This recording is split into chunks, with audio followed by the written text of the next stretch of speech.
अस्सलाम वालेकुम दोस्तों, मैं हूं इरफान खान और आज का हमारा यूनवान उर्दू मीडियम के तलबा और केंद्रीय विद्यालय यानी कि केवी शिक्षक भर्ती की तैयारी, Urdu medium students and KV teacher recruitments. अब ये उन्वान लेने का मेरा मकसद क्या है कि आपको जैसे पता है कि उर्दू मीडियम की जो हमारे महाराष्ट्र के स्पेशली तलबा जो है टीईटी के साथ साथ टीईटी के साथ साथ सीटीईटी भी पास कर रहे हैं, तो उनको एक जो गोल्डन अपॉर्चुनिटी के तौर पे यहाँ पर महाराष्ट्र में शिक्षक भर्ती नहीं हो रही है, इसमें कंट्रोवर्सी है। तो इसके अलावा वो शिक्षक भर्ती अगर अंडर एज है यानी कि 30 साल की उम्र के अंदर वो है या कास्ट हो तो 35 साल के अंदर है, तो वो केंद्रीय विद्यालय की जो तैयारी किस तरह से कर सकते हैं। सीधा सीधा हम आ जाते हैं मुद्दे पे। केंद्रीय विद्यालय असल में है क्या, जो भी चीज हमको पहली बात तो जिस उन्वान पे जिस टॉपिक पे हम ले रहे हैं उसकी इन ब्रीफ में आपको बता दूं, यानी कि इन शॉर्ट मैं अगर आपको बता दूं कि मरकजी हुकूमत के जरिए पूरे भारत में जो संगठन स्कूलों का चलाया जाता है वो कहलाता है केंद्रीय विद्यालय संगठन, जिसकी स्थापना जिसकी बुनियाद हुई थी 15 दिसंबर 1963 को। अब इसमें पूरे भारत में 1245 स्कूलें चलती है मरकज के जेर हुकूमत, और तकरीबन 14 लाख जो स्टूडेंट्स है, तलबा है, ये यहाँ तालीम याफ्ता है, यहाँ पर तालीम ले रहे हैं। तकरीबन 48,000 जो है एम्प्लॉइज यानी कि शिक्षक के साथ साथ दूसरे भी एम्प्लॉइज मिलाकर 48,000 पूरे भारत के 25 रीजन्स में ये काम करते हैं। बहुत बढ़िया इदारा होता है ये। अब इसका सीधा सीधा हम आ जाते हैं टॉपिक की बात पर। जो मुद्दे की जो बात है वो हमारा मेन टॉपिक है उर्दू मीडियम के तलबा। उर्दू मीडियम के तलबा का हम बखूबी जानते हैं कि इनके अंदर बहुत ज्यादा दूसरों के मुकाबले में खूबियां अलग से होती है। उसी में से एक है फहम की सलाहियत हमारी हिंदी की अच्छी होती है और ये हिंदी में ही होता है। जो भी पेपर होता है, आप सीटीईटी सबसे पहले बात पीआरटी की ले लेंगे हम। पीआरटी का केवी कैसा होता है, पीआरटी यानी प्राइमरी टीचर 1 से 5। अब मैं यहाँ मुद्दा क्लियर करते हुए चलो कि सीटीईटी अगर आप पास है तो 1 से 5 के लिए आप, अगर डीएड है तो पीआरटी 1 से 5 के लिए आप ट्राई कर सकते हैं। और बीएड 1 से 5 पर जो एनसीटीई ने गाइडलाइंस जारी की है कि बीएड को भी 1 से 5 पर और 6 से 8 पर चांस दिया जाएगा, लेकिन स्टेट्स ने इसको, बहुत से स्टेट्स ने मंजूर नहीं किया है। जैसा कि रीट रीट जो होती है राजस्थान की, फिलहाल शिक्षक भर्ती वहां पर घोषित हुई है लेकिन उन्होंने बीएड को 1 से 5 पर चांस नहीं दिया है, फिर ये अलग मुद्दे की बात। लेकिन हम सीधा डीएड पीआरटी 1 से 5 की देखते हैं। आज का ये 10 से 12 मिनट में हम सब कुछ देख लेंगे इंशाल्लाह। तो 1 से 5 में हमको सबसे पहले पीआरटी आता है। पीआरटी में हमको जो नया सिलेबस है 2018 में आया था, 2018 में भर्ती होने के बाद अभी तक नहीं हुई है। हर 2 साल में ये लोग भर्ती लेते हैं और लोकेशन होता है इसका पूरा भारत।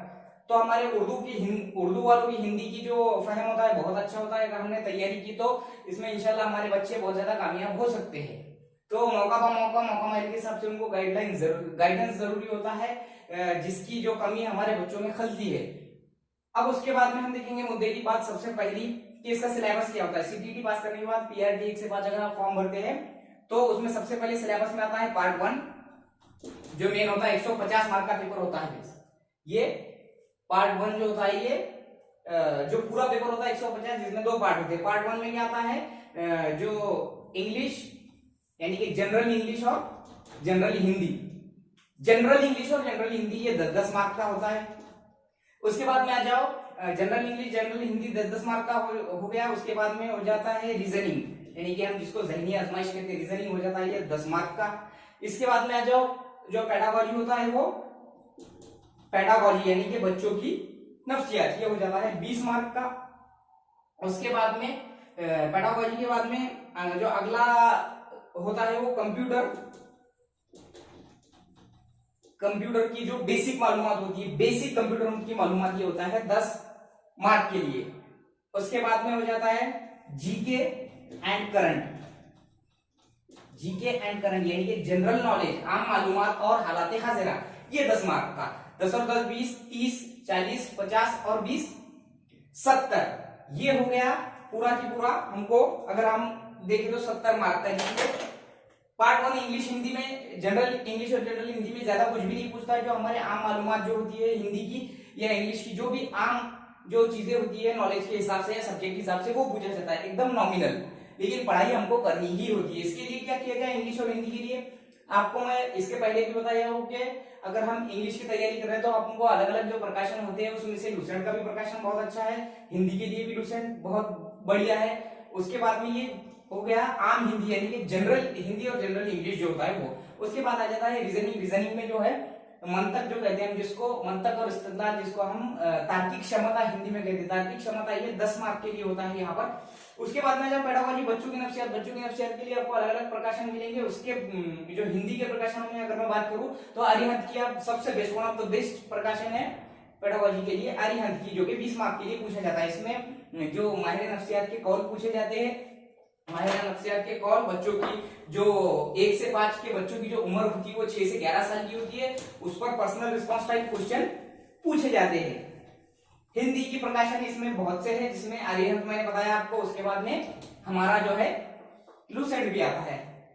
उसके बाद हिंदी के बाद हो गया हमारा जीके एंड करंट।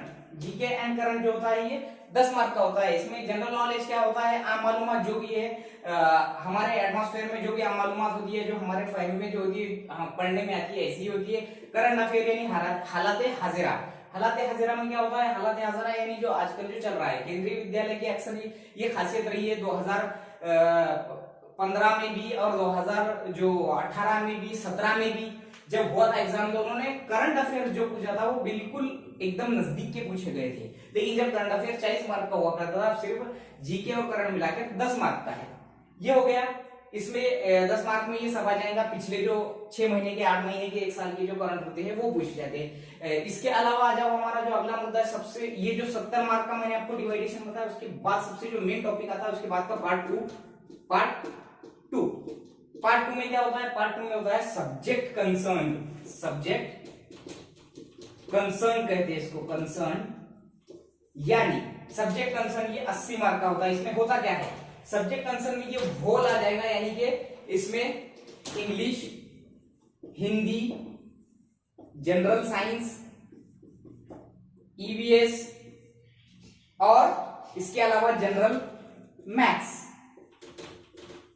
ये चीजें इसमें आ जाएंगी। ये है सब्जेक्ट कंसर्न। अब ये फिक्स नहीं है कि किसको कितना, सब्जेक्ट कंसर्न में ये होल आ जाएगा। होल जो पूरा होता है, वो पीआरटी की बात कर रहा हूं मैं, तो ये पूरा होता है 80 मार्क का। इसमें इंग्लिश, अब वहां पर बेस इंग्लिश पूछा था, यहाँ पर जो है आपको noun, verb, adjective, change the voice, not only but also, ये जो टाइप के जो टोटल होते हैं हमारे, जिसको कहेंगे इंग्लिश के जो टोटल ग्रामर जो होता है, तो वो पूछा जाता है। यानी कि पूरा जो ग्रामर होता है उसमें से कई का भी कुछ भी पूछा जा सकता है। लेकिन जो ऊपर का मैंने 10-10 मार्क का जो डिवाइडेशन किया है वहां पर नहीं होता। ये होता है हिंदी व्याकरण। हिंदी व्याकरण इसके लिए सबसे पहले लूसेंट की आपको जो लेना होती है, लूसेंट जो बुक होती है वो लेना चाहिए।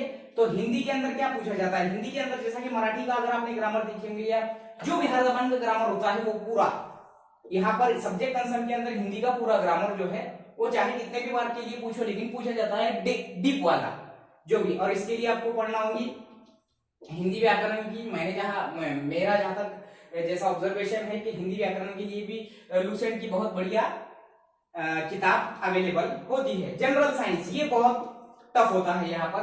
जनरल साइंस में क्या होता है, जनरल साइंस में जो है टोटल जो साइंस होता है हमारा वो होता है सीबीएसई में का जो साइंस, और आपको कोई किताब पढ़ने की जरूरत नहीं है। अगर आपने एक साइंस के लिए लूसेंट सामान्य विज्ञान अगर आपने ले लिया तो आपको कोई भी किताब पढ़ने की साइंस के लिए जरूरत नहीं है। इसके बाद आ जाओ ईवीएस। ईवीएस में क्या पूछा जाता है, यानी कि माहौलियात, इन्वायरमेंटल स्टडीज जिसको हम कहते हैं।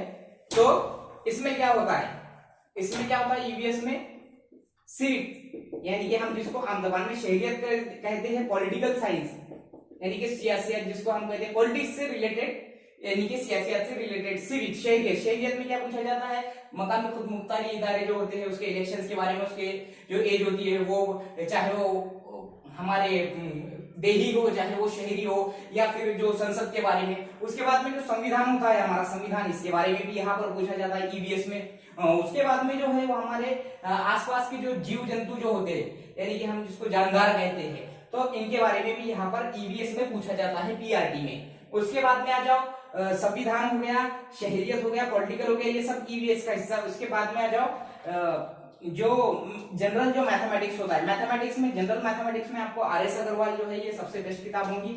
आरएस अग्रवाल की किताब जो होती है वो सबसे बढ़िया किताब होती है।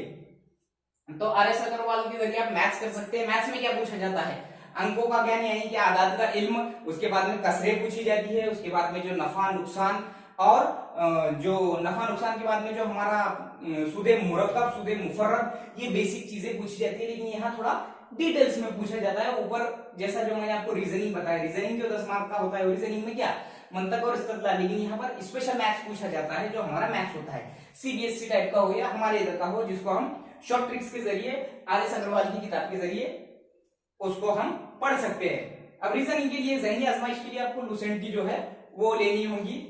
लूसेंट आईक्यू बोलकर आता है, बहुत बढ़िया है, बहुत जबरदस्त ट्रिक्स बताए जाते हैं उसमें, और कैलेंडर से रिलेटेड, हर चीज से रिलेटेड उसमें बहुत सी मालूमात दी जाती है। अब अगला जो है ये हमारा पूरा वर्ल्ड सिलेबस हो गया।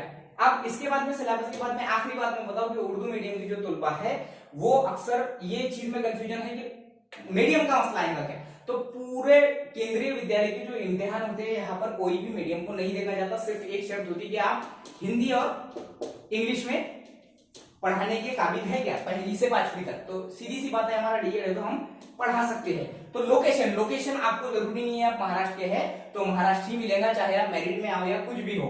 तो आपका जब स्कोर होता है 150 में से अगर आप मेरिट में आते हैं, जो भी कट ऑफ में आ जाते हैं, तो आपको वहां पर रीजन सिलेक्ट करने के लिए ऑप्शन दिया जाता है, 5 से 8 रीजन होते हैं वो। अब महाराष्ट्र जिसमें जो रीजन में आता हुआ वो हम जनरली सिलेक्ट करते हैं, लेकिन मेरे कई दोस्त हैं जिन्होंने टॉप भी किया है महाराष्ट्र के, जो मराठी मीडियम के हैं, उनको महाराष्ट्र नहीं मिला है, उनको किसी को राजस्थान, किसी को आसाम मिला है। लेकिन एक बहुत ही गोल्डन अपॉर्चुनिटी होती है, बहुत ही फैसिलिटी वाली लाइफ होती है और बहुत ही जबरदस्त स्टेटस होता है केंद्रीय विद्यालय का।